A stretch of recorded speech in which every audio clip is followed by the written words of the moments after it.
Bismillahirrahmanirrahim. Assalamualaikum warahmatullahi wabarakatuh. Innal hamdalillah nahmaduhu wa nasta'inuhu wa nastaghfiruh. Wa na'udzu billahi min syururi anfusina wa min sayyiati a'malina. May yahdihillahu fala mudilla lahu wa may yudlilhu fala hadiyalah. Asyhadu an la ilaha illallah wahdahu la syarikalah wa asyhadu anna Muhammadan abduhu wa rasuluhu alladzi la nabiyya ba'da. Allahumma akhrijna min dhulumatil wahmi wa akrimna binuril fahmi waftah alaina bima'rifatik wasahhil lana abwaaba fadlik birahmatika ya arhamar rahimin. Rabbana zidna ilman warzuqna fahman waj'alna min ahlil Qur'an waj'alil Qur'an syafi'an lana yaumal qiyamah. Rabbana kama yanbaghi li jalali wajhikal karim wa 'azimi sultani fataqabbal du'ana walhamdulillahi rabbil alamin.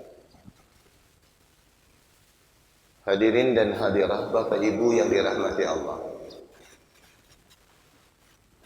Pertama kita bersyukur kehadirat Allah Subhanahu wa taala, alhamdulillah. Pagi hari ini kembali Allah bangunkan kita dari sebagian tanda kematian kita, yaitu tidur.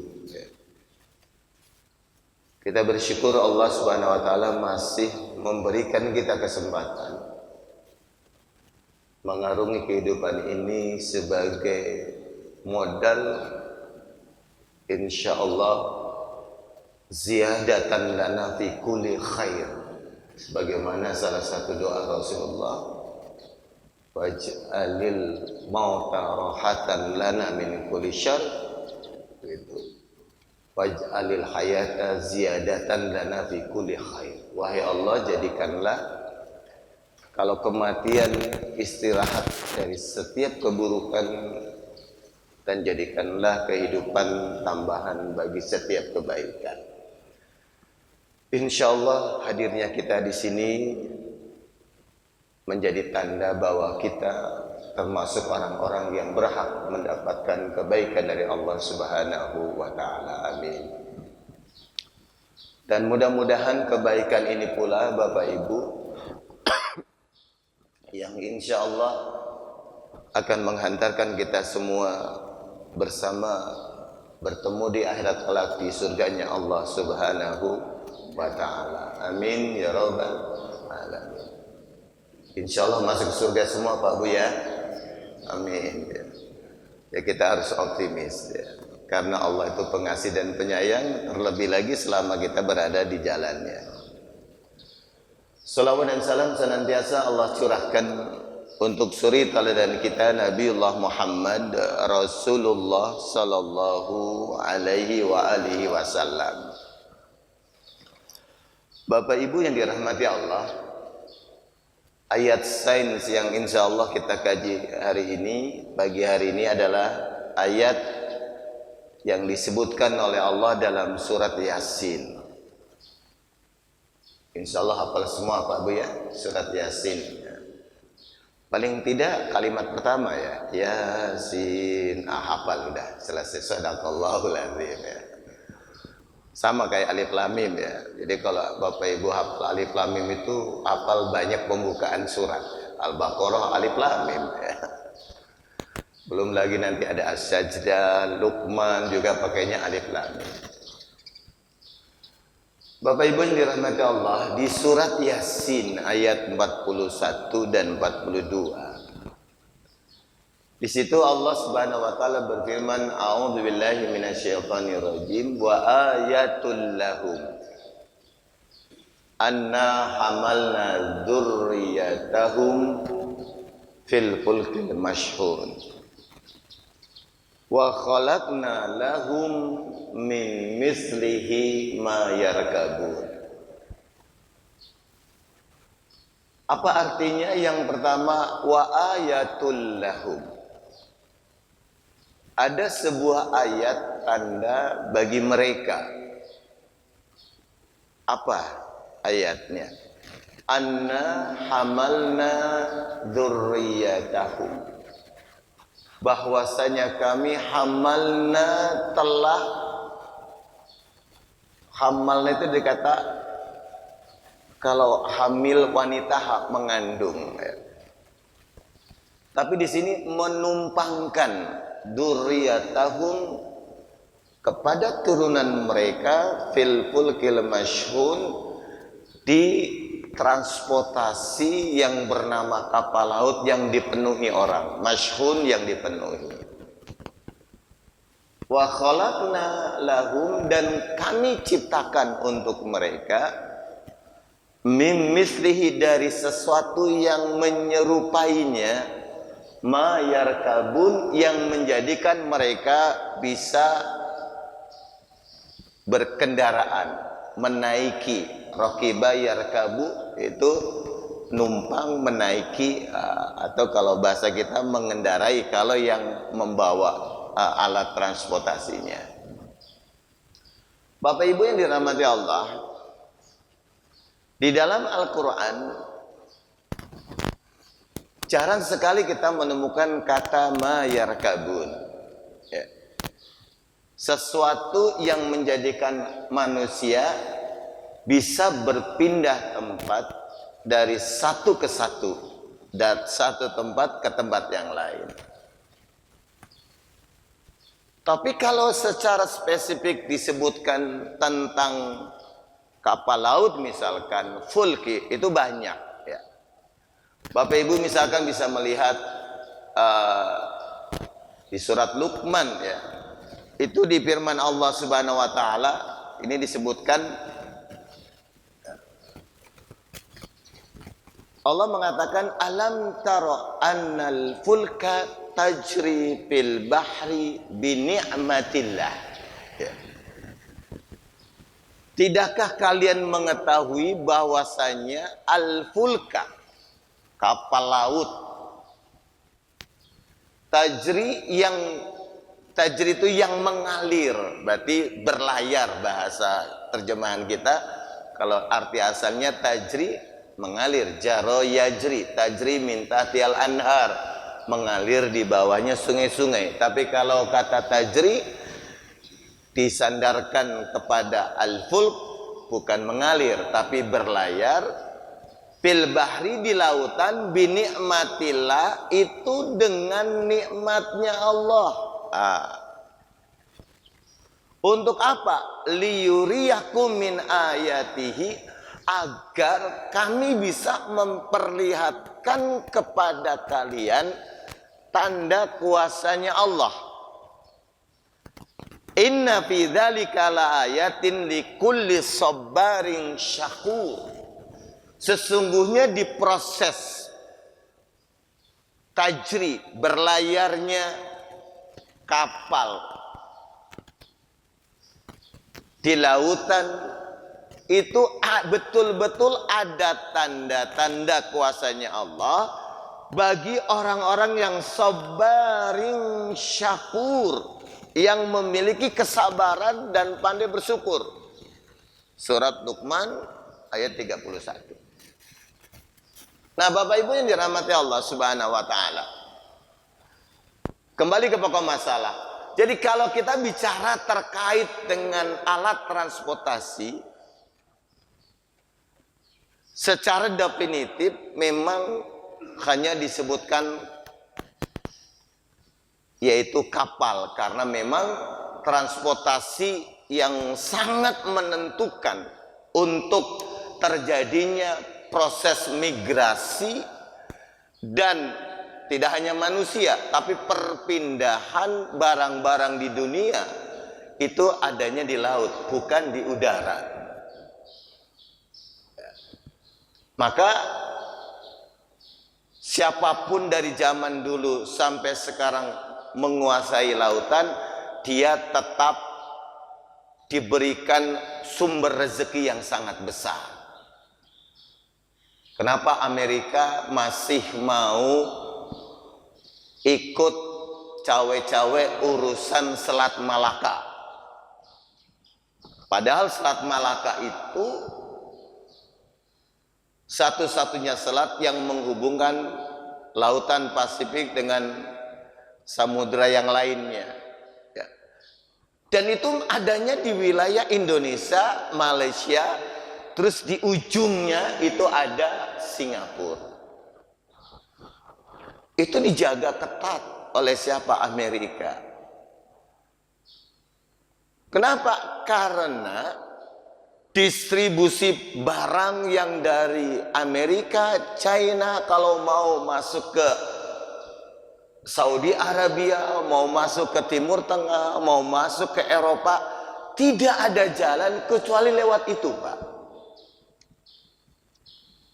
Makanya negara Cina mulai coba dengan kemampuan teknologinya ngojok-ngojokin, apa bahasa ngojok-ngojokin? Dorong Thailand untuk bikin terusan seperti Panama, seperti terusan Suez yang ada di di Mesir, yaitu daratan digali supaya bisa dilalui. Namanya terusan Kra. Cuman ini memang belum selesai. Kenapa? Karena kalau terusan itu bisa dibuat yang memotong wilayah sebagian Thailand antara Patani dengan wilayah Bangkok sana misalkan, itu dia bisa memotong jalur sekitar 1.200 km, lebih dari 4 hari dipotong waktunya dan pasti lebih murah biayanya. Itulah sebabnya Al-Quran dominan kalau membicarakan transportasi yang utama itu adalah Al-Fulk, yang kita kenal dengan kapal laut. Hanya saja surat Yasin, Bapak Ibu, ayat 42 itu Allah Subhanahu wa taala membuat insight, membuat sebuah petanda bahwa transportasi itu tidak hanya terkait dengan yang di laut, tapi ada yang menyerupainya dalam konteks bisa memigrasikan jumlah ratusan orang. Apa? Ya di antaranya nanti adalah hasil kembangannya adalah pesawat terbang. Ya. Karena di Quran nggak ada kalimat spesifik tentang pesawat terbang kecuali dikaitkan dengan burung. Yatiru bijanahaihi. Makanya nanti pesawat terbang dalam dunia modern kita sebut dengan Ta'irah. Ta'irah berarti pesawat terbang. Kalau Ta'irunnya burung. Kenapa? Karena ide menciptakan alat transportasi pesawat terbang itu berdasarkan teorinya burung. Di dalam apa? Mengendalikan sirkulasi udara yang ada di atas sehingga beban berat bisa terangkat. Itu pun juga terbatas. Tidak seperti kapal laut. Nah, Bapak Ibu yang dirahmati Allah, ayat 142 di dalam Al-Quran surat Yasin ini adalah di antara ayat-ayat yang kalau kita baca secara utuh adalah ayat-ayat yang menginspirasi sekaligus sebagai pembuka bahwa modal-modal teknologi yang berkembang hari ini itu tidak pernah terlepas dari qadarullah wa ma syaa fa'al. Walaupun kemudian kalau kita tarik ke lebih spesifik, karena kalau kita bicara kendaraan kan tidak hanya lautan, ada juga Allah Subhanahu wa taala ketika menjelaskan tentang kendaraan, Allah Subhanahu wa taala menggunakan bahasa al-an'am. Ya. Al-an'am itu adalah binatang. Itu menjadi hamulatan wa farsyan. Binatang ternak yang bisa menjadi pembawa beban, hamulah wa farsyan, dan untuk hidangan. Yang kemudian ini menariknya adalah kalau Bapak Ibu membaca satu hadis, ya. Ini hadis dari sahabat bin Abi Waqqas radhiyallahu anhu. Rasulullah pernah menyatakan begini, Pak Ibu, arba'atun minas sa'adah, arba'um minas sa'adah. Ada 4 tanda bahagia. Yang pertama adalah almar'atus sholihah, pasangan yang sholihah. Wal maskanul wasi, yang kedua adalah tempat tinggal yang lapang. Yang kedua wal jarus sholih, punya tetangga yang baik. Dan yang keempat wal markabul hani, kendaraan yang nyaman. Nah, jadi Rasulullah Shallallahu Alaihi Wasallam sendiri sudah mengatakan demikian, Pak Ibu. Ini hadis ini menurut Syekh Albani dalam Silsilatus Salihah itu sanadnya sahih, diriwayatkan oleh Ibnu Hibban. Dan bukan hanya oleh Ibnu Hibban, ada Al-Mustadrak ala Sahihaini lil Hakim. Imam Hakim Al-Hakim juga meriwayatkan ini. Kemudian At-Tabrani fil Kabir, Imam Tabrani dalam Mu'jamul Kabir meriwayatkan hadis ini. Wal Baihaqi fi Su'abi wa ghairihim, dan para pentakhrij hadis juga banyak meriwayatkan hadis ini. Nah, Pak Ibu yang dirahmati Allah, hadis Rasulullah dari Ibnu Hibban, Tabrani, kemudian yang disebutkan yarkabun. Nah, ini jadi korelasi antara ma yarkabun di surat Yasin dengan At-Tabrani tadi. Ini menyimpulkan satu hal yang hari ini menjadi barometer kesuksesan seseorang di dalam kehidupan, yaitu bicara tentang kendaraan. Jadi secara tidak langsung Bapak Ibu yang dirahmati Allah, ayat-ayat yang tadi saya sampaikan terkhusus yang ada di surat Yasin ini adalah pintu pembuka berkembangnya teknologi transportasi. Dalam hal ini lebih spesifik kita bicara tentang kendaraan yang kita jangkau, ya. Nah, kalau kita bicara tentang kendaraan, Pak Ibu yang dirahmati Allah, sejarah sudah menyebutkan. Bapak Ibu baca surat, kalau kita baca surat Quraisy, Allah Subhanahu wa taala menyebutkan bahwa di antara peradaban yang pernah dibangun oleh Bani Quraisy yang sampai sekarang diabadikan di surat Quraisy adalah rihlatas syaib wasyita. Rihlah itu perjalanan, Pak, di musim dingin dan musim panas.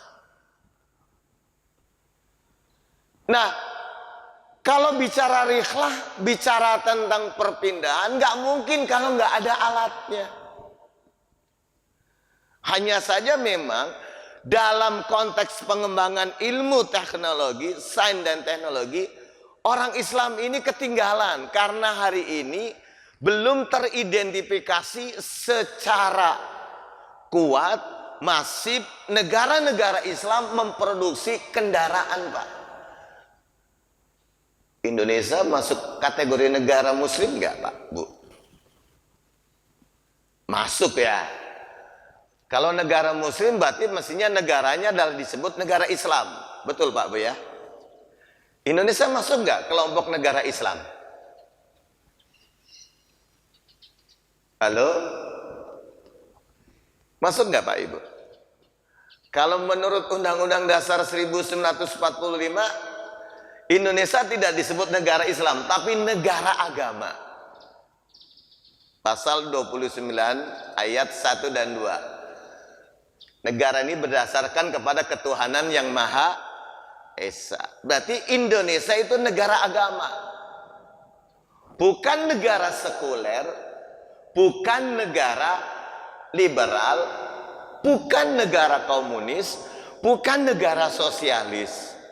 Walaupun faktanya hari ini antara sekuler, komunis, sosialis, liberal, kapitalis itu tipis batasannya, karena di Islam juga mengakomodir, kecuali ateis itu enggak. Karena peradaban Islam dibangun berdasarkan peradaban la ilaha illallah Muhammadun Rasulullah, itu peradaban Islam. Ya. Dan peradaban Islam yang dibangun berdasarkan syahadat tadi itu kemudian dibakukan dalam konsep ketatanegaraan disebut negara Madinah. Maka Madinah itu adalah negara yang dibangun berdasarkan peradaban nilai-nilai agama. Dan agama tentu yang kita yakini dan pahami adalah agamanya agama Islam, Pak. Karena inna dina indallahil Islam. Artinya kalau kita bicara tentang peradaban Islam, peradaban din, maka kita membaca ayat-ayat peradaban din, peradaban dinul Islam adalah peradaban yang menjadi pijakan berkembangnya segala macam bentuk pengembangan alam semesta ini yang tidak ada, tidak mungkin berkembang kecuali dengan peradaban pengetahuan. Makanya di dalam Al-Fatihah Allah nyatakan Bismillahirrahmanirrahim, Alhamdulillahi Rabbil Alamin. Allah itu Rabb seluruh alam, dan kata alam dibentuk dari huruf asalnya Ain, Lam, dan Mim yang menjadi dasar terbentuknya kata ilmu, ulum, alamat, yang ditambah dengan alif lam, sisipan alif, dan akhiran ya nun. Kenapa Allah menyatakan Rabbul Alamin? Karena alam ini tidak mungkin bisa diurus tanpa dengan ilmu, dan pondasi ilmunya ada di dalam Quran. Dengan demikian Bapak Ibu yang dirahmati Allah, sebenarnya menjadi aneh. Kenapa aneh? Kalau ayat-ayat Allah yang menjadi pintu pembuka berkembangnya teknologi transportasi yang kita sebut di awal, ada kendaraan yang di lautan disebut kapal laut, di daratan bisa disebut sayyarah, di udara namanya ta'irah, begitu. Maka kalau negara Islam tidak membangun ini, tidak mengambil celah ini, maka pasti celah ini diambil oleh negara lain. Indonesia punya produksi mobil lokal? Belum, karena Toyota itu masih punyanya Toyota. Toyota itu Shichiro Toyota itu pemilik awalnya diganti menjadi pakai T, Toyota jadi Toyota. Ya, SKMK itu cerita hoax. Ya, karena ternyata produknya produk China yang dimodifikasi.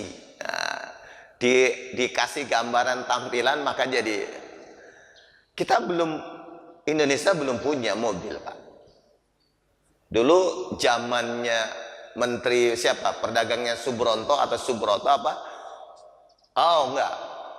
Pemilik Indomobil Subronto Laras di zaman Soeharto pernah mengajukan bikin mobil rakyat berbasiskan teknologi Mazda.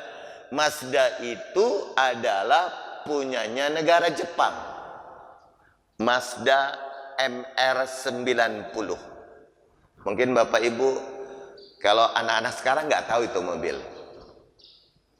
Itu digadang-gadang menjadi made in Indonesia, rintisan. Tapi ternyata walaupun sudah direstui oleh Presiden Soeharto era itu, Menteri Keuangannya nggak mau. Karena kalau produk lokal itu mestinya bebas pajak. tapi karena bentuknya sedan kena PPNBM, targetnya harga 12 juta, bisa mengalahkan Kijang pada waktu itu yang harganya 18 juta di tahun 90-an Pak. Akhirnya karena pajaknya nggak bisa dibebaskan, harganya 22 juta. 4 juta masih lebih mahal dari Toyota. Nggak laku akhirnya itu barang. Kaget, nggak lama kemudian muncul mobil Timor dan mobil apa satu lagi, Bimantara. Ya. Pak Ibu, rintisannya sudah ada. Ya. Bapak Ibu yang dirahmati Allah, hari ini belum tercatat Pak Ibu dengan baik. Yang baru mencatatkan produksi mobilnya sudah bagus, tapi belum sampai ke Indonesia adalah Turki. Turki tahun 2019-an itu memproduksi mobil mereknya TOGG, TOG, dengan simbol T10, T dan 10F, T10F. Itu mobil sudah diproduksi massal tahun 2022. Itu berbasiskan mobil listrik. Keren mobilnya. Kalau Indonesia sekarang yang muncul apa? Wuling. Wuling ini Pak Ibu yang dirahmati Allah, Cina itu bukan murni negara yang mengandung pemikiran, kalau dari politik dan keagamaannya dia adalah ateis komunis, tapi doyan duit, kapitalis juga, doyan duit Pak Ibu. Maka seluruh produksi itu basisnya ke negara. Wuling itu buatan gabungan dari 3 perusahaan besar, 2 perusahaan besar, 1 perusahaan kecil. Yang kecilnya PT Wulingnya, yang kedua adalah Shanghai, perusahaan Shanghai, SAIC tulisannya, sama General Motor Amerika. Jadi Amerika kawin sama China, kapitalis liberalis, kawin sama sosialis komunis kapitalis China, lahirlah jabang bayi namanya si Wuling. Maka mobil Wuling Pak itu tampilannya bisa ngalahin Kijang, lebih terkesan modern dari Kijang karena Wuling bisa diajak ngomong, Wuling bukain jendela, buka Pak. Wuling nyalakan ini. Kijang belum bisa diajak ngomong Pak, maklum binatang kan ya, nggak bisa diajak ngomong. Itu Wuling muncul. Sekarang yang lagi mulai masuk lagi gila-gilaan mobil BYD. Bapak-bapak sini ada yang udah punya BYD? Itu pemiliknya seorang China, Wong Chuanfu, tapi modalnya dari orang Amerika, Warren Buffett, seorang investor yang sangat dikenal di dunia Pak. Orang yang sudah masuk financial freedom, bebas hidupnya karena duitnya ngejar-ngejar dia. Kalau kita masih ngejar duit, kita kalau nggak kerja nggak makan, dia justru duitnya yang ngejar dia. Nah Bapak Ibu yang dirahmati Allah, maka kalau kembali ke kalimat hadis Rasulullah, tanda bahagia, kayaknya orang Islam masih susah bahagianya, mayoritas. Kalaupun mau diambil dari 4 hal, ya alhamdulillah sih 3/4-nya sudah bahagia. Tapi kalau yang di As-Salam ini insya Allah sudah masuk 4/4-nya. Punya pasangan yang salih, punya rumah yang lapang, tetangga yang solih, kendaraan yang nyaman. Nih dari 4 ini bapak yang belum punya yang mana nih? Punya kendaraan, gak ada istri, berarti belum bahagia nih. Maka yang ini harus cepat nikah lagi Pak ya. Nah, doain biar Bapak Sumarsono cepat punya pasangan. Doain kita, saudara-saudara kita. Pak Ibu yang dirahmati Allah Subhanahu wa taala. Hadis ini mendorong sebenarnya mestinya orang Islam adalah pionir di bidang transportasi. Ya. Mestinya karena ayat dan hadisnya sudah ada. Tapi kembali, negara Saudi sendiri belum punya mobil Pak, baru sudah rintisan. Mobilnya mereknya Meya, distrik timur kerajaan Saudi di kota Dammam. Itu sudah mulai dibangun pabriknya, ya. Tapi kerjasama dengan Eropa tentunya. Dan mobil yang digadang-gadang kendaraan yang paling canggih melebihi kendaraan berbasis listrik, itu yang dikembangkan oleh negara Islam Maroko dengan negara Prancis. Dia membuat konsep mobil XUP yang bahan bakunya hidrogen. Jadi pakai hidrogen Pak, pakai H2O.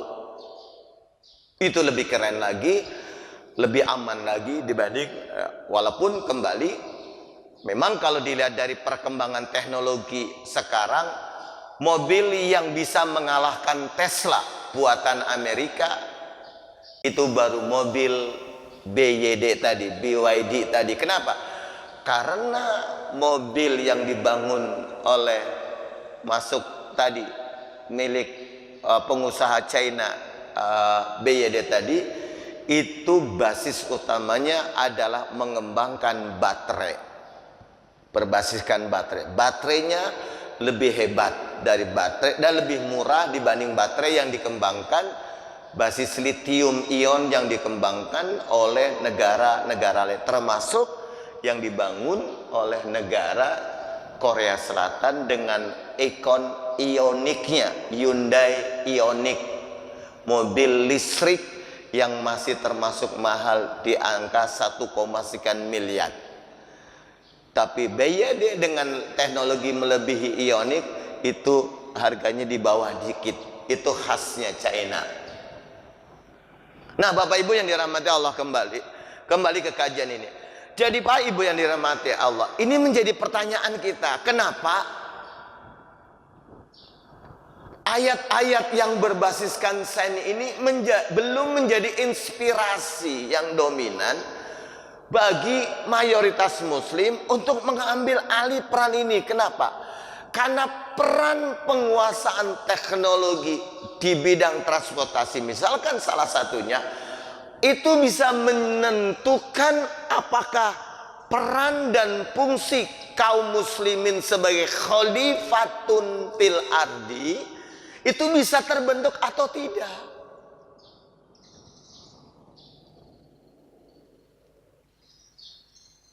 Khalifatun fil ardi, apakah produknya ini nanti memunculkan kemaslahatan atau tidak?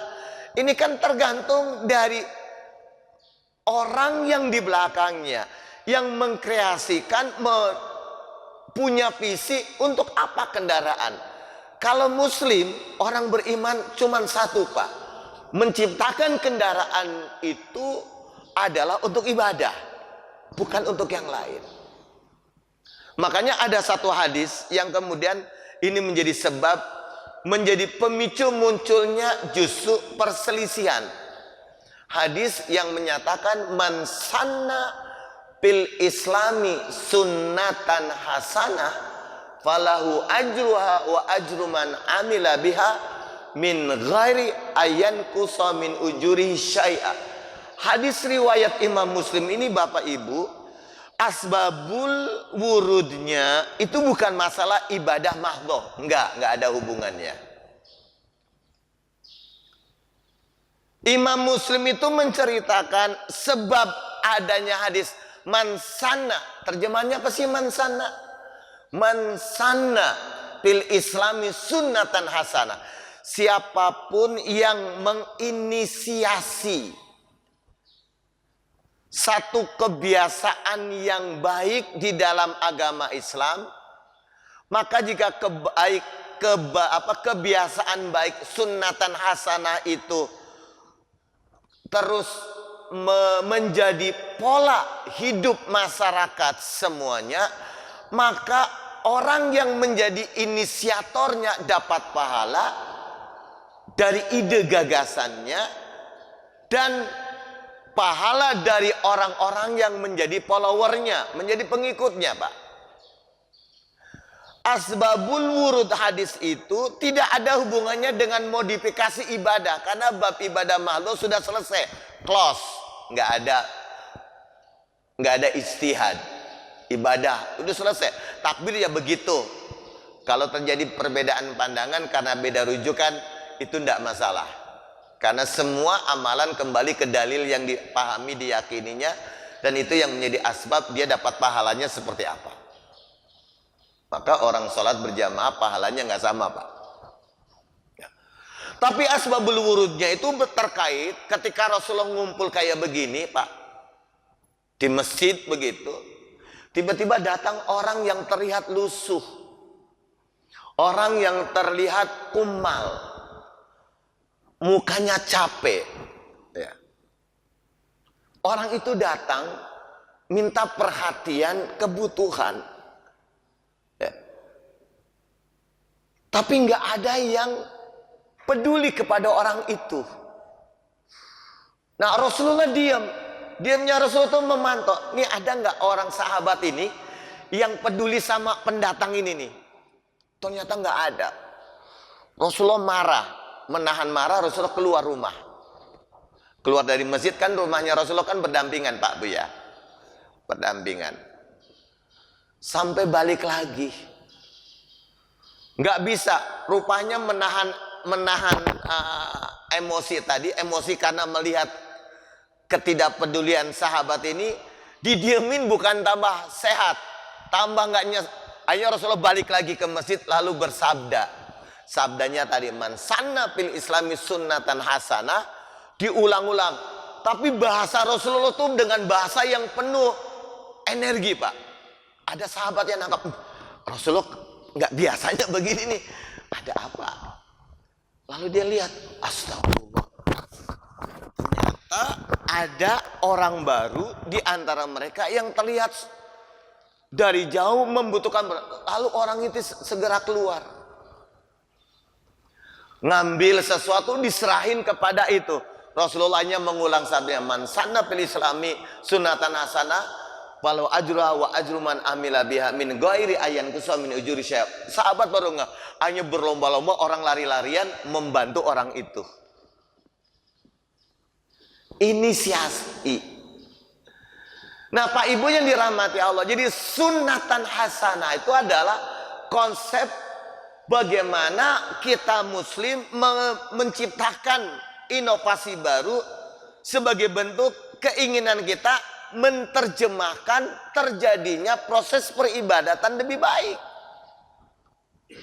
Maka kalau kita menggunakan hadis itu untuk memetakan, untuk melihat fakta yang terjadi hari ini, maka orang, kalau kita sebutkan langsung Thomas Alva Edison, kalau dia muslim, Pak, itu pasti kuburannya terang, karena listrik yang diciptakan, bohlam yang diciptakannya itu menerangi semesta hari ini.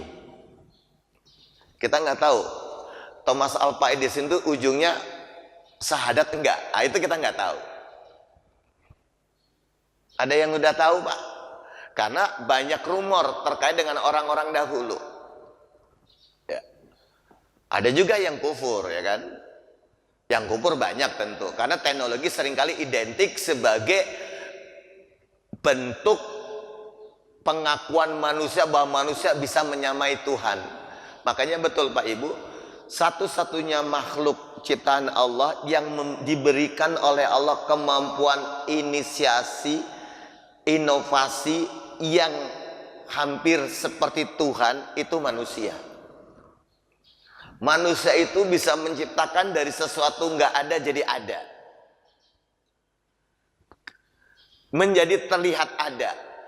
Kan kita kemarin sudah bahas Pak Ibu ya, cahaya matahari kan ditangkap nggak bisa, awalnya nggak bisa, mana cahaya.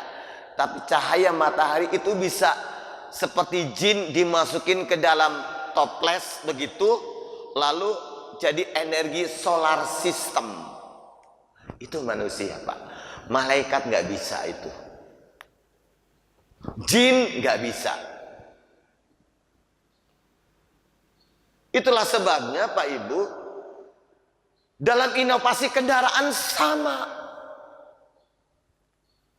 Makanya kalau Bapak Ibu telusurin firman Allah yang disebutkan di dalam surat Bani Israel ayat 70, ketika Allah mengatakan a'udzubillahi minasyaitonirrajim walaqad karomna bani adama, ketika Allah sungguh kami telah menetapkan kemuliaannya anak keturunan Adam. Kodok kita ini mulia semuanya. Maka kalimatnya wahamalnahum fil barri wal bahri. Kami jadikan anak Adam itu bisa melakukan mobilisasi di daratan dan di lautan. Kalimat hamalna di surat Bani Israel ayat 70 itu terkait dengan teknologi transportasi Pak, yang bisa memindahkan orang di daratan dan di lautan. Apa bentuknya? Kalau zaman baheula, kalau merujuk kepada surat Al-Adiyat, itu bentuknya kuda. Kendaraannya kuda, kendaraannya onta. Ya. Apalagi kalau di Al-Adiyat kan kuda-kuda perang, itu kan kuda yang memigrasi para pasukan dari satu tempat ke tempat yang lain. Nah, itu kendaraan Pak Ibu. Dan ini sampai abad pertengahan orang perang masih pakai kuda. Muhammad Al-Fatih ketika menaklukkan Konstantinopel pakai kuda. Itu sebabnya Bapak Ibu, kalau kita membaca sejarah tentang perkembangan teknologi, yang menginisiasi di kalangan sahabat mengembangkan teknologi maritim kelautan, itu adalah sahabat Utsman bin Affan radhiyallahu anhu, yang meminta sahabat Muawiyah untuk menciptakan, mengkondisikan angkatan laut di Syria. Itu zamannya Khalifah Utsman bin Affan radhiyallahu anhu. Kenapa sahabat Utsman bin Affan radhiyallahu anhu mendorong sahabat Muawiyah untuk menjadi inisiator, menjadi eksekutor pembangunan angkatan laut? Karena Rasulullah Shallallahu Alaihi Wasallam di hadis lain menyatakan bahwa suatu saat akan ada pasukan terbaik yang bisa membebaskan Romawi Timur. Romawi Timur yang dimaksud adalah Konstantinopel yang ada di Turki sekarang. Sementara jarak antara Arab, Saudi Arabia atau Mekah, Madinah pada waktu itu ke Turki tidak bisa ditempuh membawa migrasi banyak tentara kecuali dengan angkatan laut. Kalau pakai kuda bisa berbulan-bulan, kalau pakai daratan.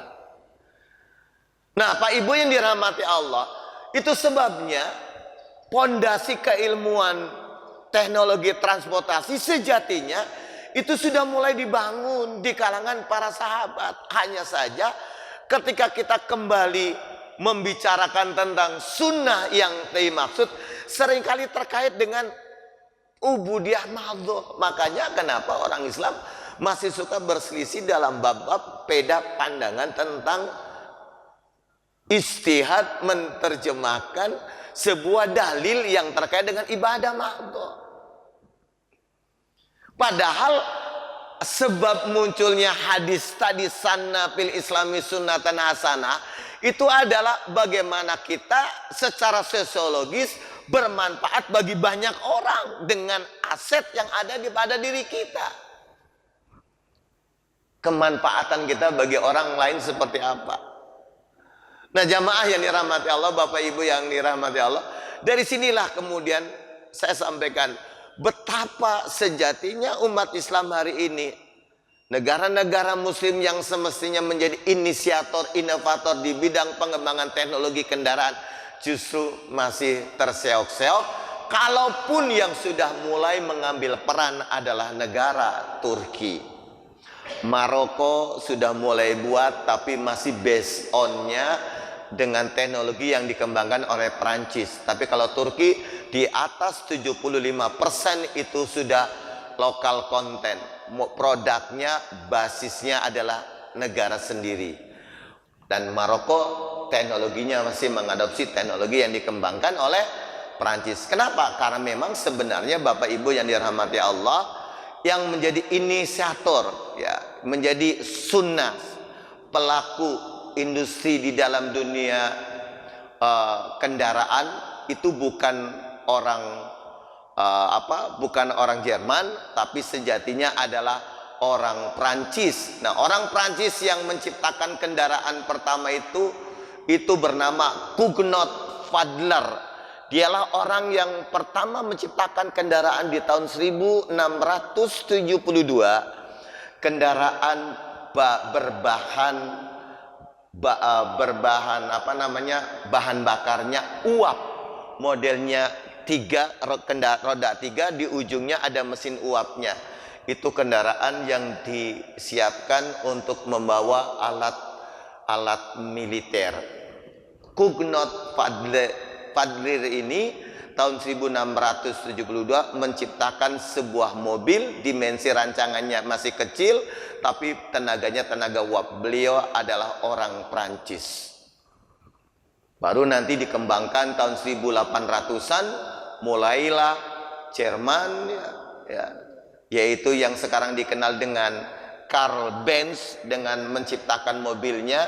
Dulu namanya Benz Patent Motorwagen, ya. Terus kerjasama dengan Maybach menjadi mobil Mercy. Itu Mercedes-Benz itu dari tahun 1800-an. Bapak Ibu yang dirahmati Allah, sekarang teknologi ini justru lagi gencar-gencarnya dikembangkan oleh negara China yang notabene tadi sosialis, komunis, kapitalis. Justru negara-negara yang beragama seperti Indonesia mungkin masih agak berat Pak Bu, ya. Tapi paling tidak ya kita bersyukur negara Turki sudah mulai mengembangkan. Mudah-mudahan negara-negara Islam yang lainnya tidak tergantung teknologinya. Karena kalau Bapak Ibu sering umroh, itu teknologi yang sekarang masuk di Madinah, Mekah itu, ya, kalau bukan kendaraan dari Amerika, General Motor, ada juga kendaraan dari China, GMW, itu ternyata punya Cina. Mobilnya besar-besar, ya, memang diciptakan untuk lokasi kayak seperti Saudi. Dan sekarang kita lihat banyak mobil Hyundai, ya. Saya lihat terakhir ya memang mulai banyak sekali mobil Hyundai, dan ya termasuk produk-produk Cina yang lain sudah banyak. Nah, Pak Ibu yang dirahmati Allah, ini sejatinya kembali saya sampaikan dari ayat-ayat sains ini, kitalah Pak Ibu sebenarnya yang dititip oleh Allah untuk menjadi pionir dalam kemaslahatan alam semesta ini, karena kitalah khalifahnya. Tapi kalau orang Islamnya masih malas berpikir, ya, tidak mau melakukan inovasi, kayaknya masih jauh janji Allah di surat An-Nur 55 bahwa nanti orang Islam akan diberikan kekuasaan khilafah ala minhaji nubuwah sebelum kiamat. Kayaknya masih jauh Pak Ibu, kalau dilihat dari kondisi sekarang, ya. Tapi dengan munculnya tadi inisiasi dari negara Turki misalkan, karena Turki juga sudah memiliki keberanian menciptakan teknologi dirgantaranya, ya, teknologi udara, menciptakan drone-drone tanpa pesawat, awak pesawat, termasuk Indonesia sebenarnya sudah diinisiasi oleh Universitas Ahmad Dahlan di Jogja juga sudah mulai merintis pembuatan roket, ya itu sudah ada sebenarnya. Karena kitalah sejatinya Pak Ibu pewaris alam ini Muslim. Para pembaca Quran inilah pewarisnya. Cuman kembali, mudah-mudahan ya ini bagian dari membangun motivasi diri. Dan saudara sekalian, yuk kembalikan anak-anak kita untuk kembali menggali ayat-ayat Allah, agar pesan-pesan kauniyah Allah itu bisa kita tangkap, dan kitalah yang menjadi pionirnya, agar kita mendapatkan pahala yang berterusan, nggak akan habisnya. Yaitu kayak tadi, walahu ajruha wa ajru man amila biha min ghairi ayyan kusa min ujuri syai'a. Kalau Bapak Ibu bisa menciptakan satu produk yang menjadi sebab hadirnya kemaslahatan banyak manusia, sekalipun Bapak Ibu sudah meninggal, itu pahalanya terus. Konsep kita tentang wakaf masih terbelenggu pada aset-aset fisik yang tidak bergerak. Wakaf masjid masih begitu. Jadi yang pemeliharaannya itu padahal besar. Ini harus menjadi ide ke depan Pak Ibu yang dirahmati Allah, dan mudah-mudahan Masjid As-Salam dengan Bapak Ibu yang memiliki latar belakang yang tentu secara ekonomi lebih baik dibanding yang lainnya begitu. Yuk ambil ruang-ruang ini, diisi dengan inovasi dan dorongan-dorongan yang menjadikan kita semakin bisa menjadi jalan kemaslahatan bagi banyak orang, ya. Jadi penjelasan pagi hari tentang mobil ini akan menjadi pembuka penjelasan kita tentang pengembangan teknologi lain dari basis berdasarkan Al-Quran seperti apa, dan kenapa kemudian justru ini diambil oleh orang-orang lain yang notabene justru belum beragama. Dan kita doakan mudah-mudahan inisiator-inisiator kesolihan yang menciptakan produk-produk di alam semesta ini, di dunia ini, menjadi orang-orang yang meninggalnya dalam keadaan Islam, supaya mereka dapat berkah dunia dan akhiratnya. Amin, amin ya rabbal alamin. Dan mudah-mudahan kita pun bisa istiqomah di jalan Allah, menjadi ahlul Quran sampai kematian kita tiba. Amin ya rabbal alamin. Demikian Pak Ibu apa yang bisa saya sampaikan pagi hari ini. Jika ada yang memang harus didiskusikan silakan. Kalau tidak ada, kita tutup sampai di sini.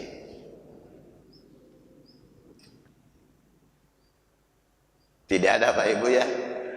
Ya, kalau tidak ada, kita akhiri dengan sama-sama membaca doa kafaratul majlis. Subhanakallahumma wa bihamdika asyhadu an la ilaha illa anta astaghfiruka wa atubu ilaik. Walakum minkum walhamdulillahi rabbil alamin. Assalamualaikum warahmatullahi wabarakatuh.